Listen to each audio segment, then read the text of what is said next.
Hello दोस्तों, आज की स्टोरी एक राक्षस की है। अगर आप हमारे चैनल पर नए हैं तो प्लीज़ चैनल को सब्सक्राइब कर लें। एक बार की बात है, एक खूबसूरत शहर था।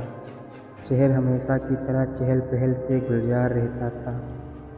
लोग काम करने के लिए दौड़ रहे थे, ट्रैफिक में कारों के हॉर्न बज रहे थे और हवा शहर की आवाज़ से भर रही थी। लेकिन छाया में कुछ छुपा हुआ था, कुछ बहुत भयानक। पहले तो लोगों को कुछ भी गलत नज़र नहीं आया, लेकिन जैसे जैसे दिन बीतते गए अजीब चीज़ें होने लगीं। पालतू जानवर गायब होने लगे और लोगों ने बताया कि गलियों में एक बड़ी छायादार आकृति छुपी हुई है। अफवाहें फैलने लगी और लोग अधिक से अधिक भयभीत हो गए। कुछ लोगों ने दावा किया कि जीव एक राक्षस था जो सदियों से शहर के नीचे रह रहा था, जबकि अन्य लोगों का मानना था कि यह एक शापित प्राणी था जिसे काले जादू द्वारा जीवन में लाया गया था। पुलिस ने जांच करने की कोशिश की, लेकिन उन्हें राक्षस का कोई सबूत नहीं मिला। उन्होंने लोगों को रात में घर में रहने के और सतर्क रहने की चेतावनी दी, लेकिन उन्होंने राक्षस को हमला करने से नहीं रोका। एक रात कुछ लड़के एक फिल्म देखकर घर जा रहे थे, तब उन्होंने राक्षस को देखा।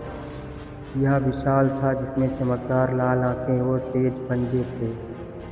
वे जितनी तेजी से भाग सकते थे भागे, लेकिन राक्षस तेज था। एक एक करके उसने उन्हें उठा लिया और पीछे खून और फटे कपड़ों के सिवाय कुछ नहीं छोड़ा। शहर में सन्नाटा छा गया और नेशनल गार्ड को बुलाया गया और कई दिनों तक शहर की तलाशी ली गई, लेकिन राक्षस का कोई पता नहीं चला। अंत में एक दिन एक आदमी आगे आया और उसने दावा किया कि राक्षस को पकड़ लिया है।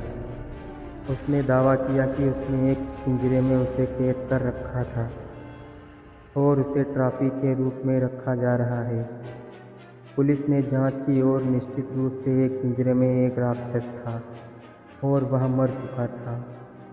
उसका शरीर ऐंठ गया था। शहर ने राहत की सांस ली, लेकिन एक बेचैनी की भावना थी जो बनी रही।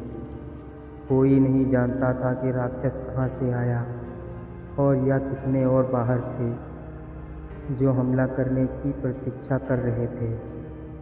शहर धीरे धीरे अपनी सामान्य स्थिति में लौट आया, लेकिन आने वाले वर्षों के लिए शहर के निवासियों को सताते हुए राक्षस की याद आती गई।